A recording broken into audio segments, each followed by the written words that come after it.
Salut les gars, c'est Widium, on se retrouve pour une nouvelle vidéo sur donc une ouverture Yu-Gi-Oh! Donc je pense que vous l'avez tous vu sur YouTube, mais il fallait que je la fasse cette vidéo parce que vraiment c'est un peu nostalgique, enfin, c'est même carrément nostalgique, tout le monde a connu ces cartes là, et voilà, donc ça va être une ouverture rapide, donc des dieux égyptiens, donc Obélisque et Slifer, c'est les supports des deux dieux égyptiens.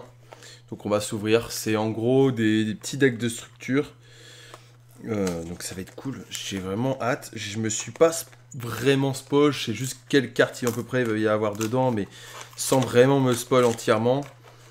Donc on a tout simplement le deck de structure scellé.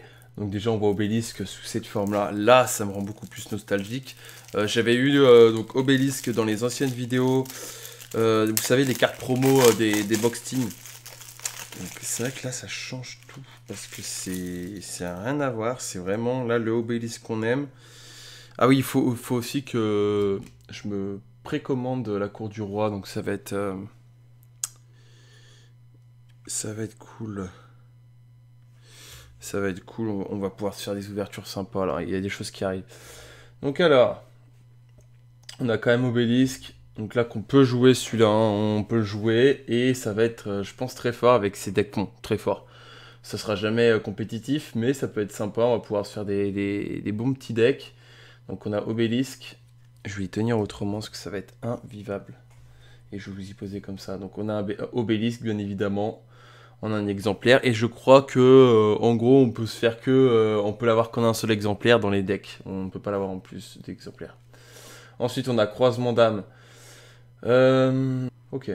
En fait, c'est archi fort parce que du coup, on va pouvoir sacrifier en fait des mobs de l'adversaire pour invoquer sa bête divine. Donc ça va s'invoquer très facilement. Ensuite, là, l'activation et l'effet de cette carte ne peut pas être annulé si vous contrôlez un monstre dont le nom est doré. Ok. Annulez les effets d'un monstre contrôlé par l'adversaire et si vous le faites, détruisez-le.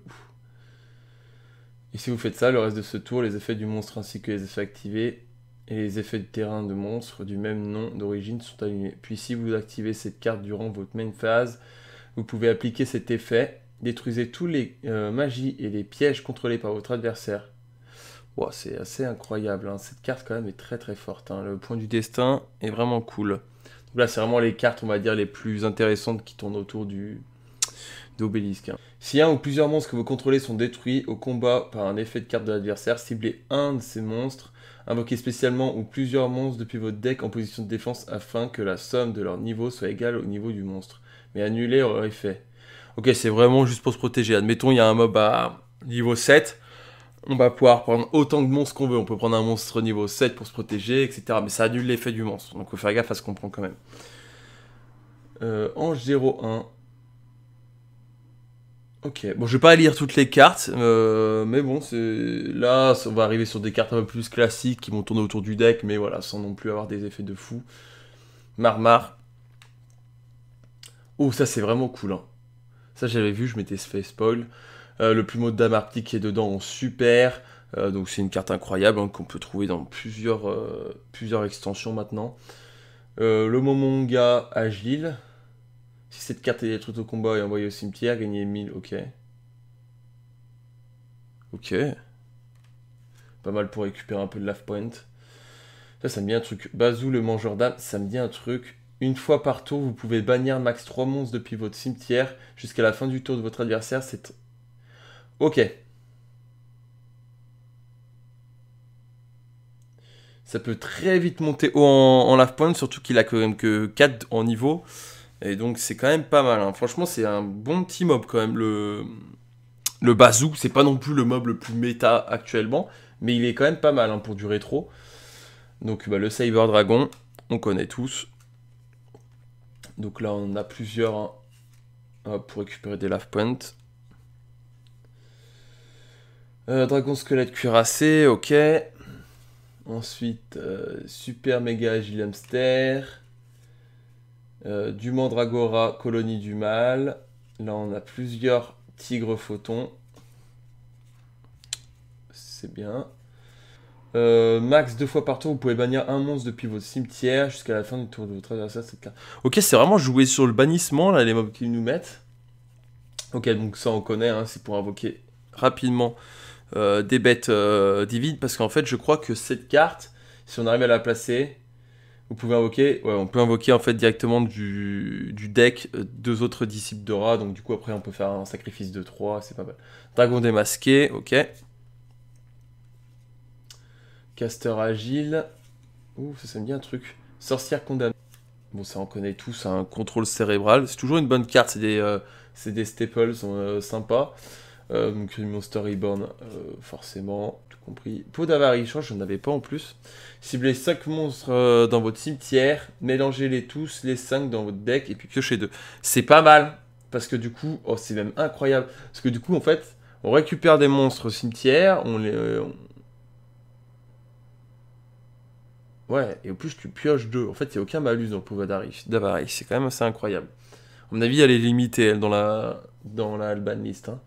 Double invocation. Ce tour, vous pouvez mener 2 invocations, pause normale, pas uniquement une. Ça, c'est sympa aussi, hein. C'est vraiment sympa pour justement invoquer encore plus rapidement Obélisque. C'est vraiment cool. Le Graal interdit et lance d'interdit. Donc, cibler un monstre face recto sur le terrain jusqu'à la fin de ce tour. La cible, ok. Mais ses effets sont annulés, c'est pas fou. Cibler un monstre face recto sur le terrain jusqu'à la fin de ce tour. La cible perd 800 d'attaque, mais elle n'est pas affectée par les effets d'autres magies et pièges. Ça peut débloquer certaines situations, surtout sur un obélisque, lui enlever 800 PV, enfin 800 d'attaque, c'est pas non plus fou. Cibler un monstre face recto sur le terrain. Jusqu'à la fin de ce tour, la cible perd 600 d'attaque, mais elle peut pas être ni ciblée ni... Ok, c'est vraiment juste pour se protéger ses mobs, mais c'est pas mal. Ça peut vraiment, dans certaines situations, c'est très situationnel, mais ça peut être sympa. Unité de ravitaillement. Une fois par tour, si un ou plusieurs monstres que vous contrôlez sont détruits au combat, ou par un effet de carte, piochez une carte. Et c'est... Ah oui, ça reste comme sur le terrain, donc c'est pas mal, hein, pour piocher. Tempête des monarques, ok. Appel de lettres hantées. On connaît tous, c'est pour ça que je vais pas la relire. Duplication des clones. Lorsque votre adversaire invoque normalement ou par flip un monstre qui a un niveau... cibler le monstre face recto, invoquer spécialement un jeton clone. Ouais, donc en fait c'est ça remet exactement le même niveau du mot. Force miroir de la noyade, celui-là je connais pas. Lorsqu'un monstre de l'adversaire déclare une attaque directe, mélangez tous les monstres en position d'attaque de votre adversaire dans le deck. Ça peut être très fort aussi. Et... Ah oui, non mais c'est incroyable. Quand on la voit comme ça là, c'est quand même incroyable. Ça rappelle beaucoup de souvenirs. Je vais voir si c'est à peu près les mêmes cartes, sinon bah je passerai vite. Mais je pense que ça va être dans le même délire, hein. Mais c'est pour ça que j'avais peur de ça. J'avais peur que ça soit vraiment presque les mêmes cartes identiques, etc. pour faire support. Alors que bah, Dragon et les draps, c'est quand même pas les mêmes cartes. Vous voyez, c'est des cartes différentes. Mais bon. Donc là, ça me rappelle beaucoup de souvenirs, hein. Slifer Dragon Céleste. Donc quand même, très bonne carte. Elle est incroyable, je trouve magnifique. Est-ce que c'est les mêmes cartes? Non, c'est pas... si, Croisement de Dames, il me semblait l'avoir vu. Ouais, Croisement d'âme, on l'avait déjà eu, on l'a déjà lu. Ok, donc ça prend effet aussi sur Silpher. On a... Ah, là, c'est d'autres cartes. Attaque de la force du tonnerre.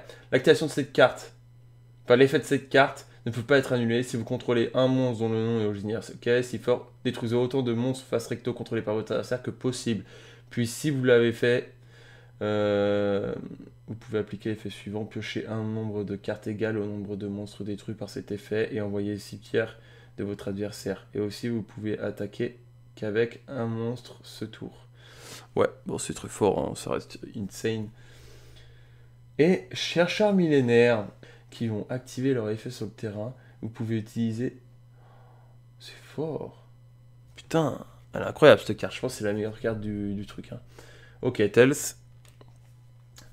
Ça me dit quelque chose. C'était dans la display Dragon et les deux rats. Le plumeau. On a du fracas. Et on a du Barbaros, le roi des bêtes. Un renard à 9 queues. Chassiel fantôme. Du garde des cartes. Corbeau à griffe caligo. Tortue électromagnétique, ok. Fracasse le gardien magique des ténèbres. Oh, beaucoup fantôme, ok. Après on a 3 Arima, le garde malfaisant. Duke Shad, le seigneur de l'ombre sinistre. Vouivre, horloge. Esprit Tenny. Ouh. Épée révélation de la lumière, donc très fort. pour temporiser un peu. Monster Reborn, le livre de la lune. Ça fait quoi déjà? Cible un monstre face recto sur le terrain. Charger la cible en position face recto. Ok. Ça c'est pas mal pour contrôler l'ennemi. Le pot d'avarice qui est toujours cool à avoir. L'assaut des monarques. Les monstres invoqués par sacrifice que vous contrôlez ne peuvent être détruits par des effets de cartes. Et aussi, aucun joueur ne peut cibler avec les effets de cartes. Vous ne pouvez pas invoquer spécialement de monstres depuis l'extra deck. Ok. Mais ce qui est bien, c'est que là, au moins, le bête divine, c'est pas du tout dans l'extra deck. Donc c'est vrai que ça se complète vraiment bien dans ce genre de deck. Ok, ça on avait déjà vu. Carte en avance. Regardez max 5 cartes du dessus de votre deck. Puis placez-les au-dessus de deck dans l'ordre ok, dans l'ordre qu'on choisit. Ok. Le vrai nom. Déclarez un nom de carte, dévoilez la carte au-dessus de votre deck, si c'est la carte déclarée, ajoutez-la à votre main, puis vous pouvez ajouter à votre main, ou invoquer spécialement un monstre divin. Ouf, c'est fort parce que du coup, complété à ça, en gros, on fait carte en avance, on récupère les 5 cartes, on fait le vrai nom, on sait quelle carte c'était, on récupère le divin, et après ça s'enclenche tout seul. Ah ouais, franchement, là c'est incroyable, le Slifer est bien plus intéressant qu'Obélisque pour le moment. Code à usage unique, invoqué spécialement en jeton de sécurité. Putain, 2000 d'attaque, 2000 de défense, position de défense, vous pouvez l'activer que par tour. Ok. Entre des ténèbres, une pioche du destin, une force miroir, la classicos. L'avidité téméraire, piochez 2 cartes et sautez vos 2 prochaines draw phases. Ok, bon, c'est vraiment si vraiment on veut essayer de finir le combat rapidement sur ce tour-ci. Donc là, Slim métallique, c'est pas mal. Je me rappelle, c'était dans Dragon et Ledora. Enfin, la display, pomme d'or et retour au front. Cibler un monstre depuis au cimetière, invoqué spécialement en position de défense. C'est pas mal aussi, ça. Hein. Ok. Et bon, on aura fini. Franchement. Incroyable, celui de Slifer, je le trouve quand même bien plus intéressant, rien qu'avec les 2 cartes qu'on avait vues là, le vrai nom et ça, parce que si on arrive à placer ça les gars, on est bien, on est très bien, déjà on peut choisir l'ordre des 5 prochaines cartes, on peut choisir, ah non c'est vraiment fort, vous sentez les cartes de ces 2 boîtes de structure, Slifer, Dieu Céleste et Obélisque le Tourmenteur. Mais en vrai, très content de ce qu'il peut avoir dedans. C'est plein de cartes que j'avais pas, et que c'est vraiment des staples ou des trucs vraiment qui peuvent rentrer dans des decks facilement. Là, ça va me faire des... Je vais peut-être pouvoir reprendre ensuite des boîtes comme ça en magasin. Et puis ça complète des cartes qui m'en fallait. Il y a plein de cartes là-dedans que j'avais pas. Donc c'est super cool. Sur ce les gars, on n'hésite pas à s'abonner. Il y aura des ouvertures, comme je vous ai dit, encore sur Yu-Gi-Oh! J'aimerais bien faire la cour du roi. Donc c'est une display qui va arriver. Allez voir sur Atlantic Cards. D'ailleurs, petit message à Dimitri. Donc je crois que c'est le directeur d'Atlantic Cards. Merci beaucoup, j'ai bien reçu les 3 boosters qu'il avait mis en plus dans ma commande, parce que j'avais fait une vidéo, en gros, présentation un peu des nouveautés qui allaient sortir, et j'avais parlé de son site, qui est Atlantic Cards. Donc voilà, merci beaucoup, c'est sympa d'avoir donné ça en plus, hein, c'était vraiment pas la peine, mais ça me fait plaisir. Bon, et sur ce, on s'abonne, on met le petit like, et on attend la prochaine vidéo. Et en attendant, mettez des petits commentaires. Dites-moi ce que vous avez pensé de ces 2 boîtes de structure que moi j'ai trouvé fort sympathiques. Allez, sur ce les gars, peace.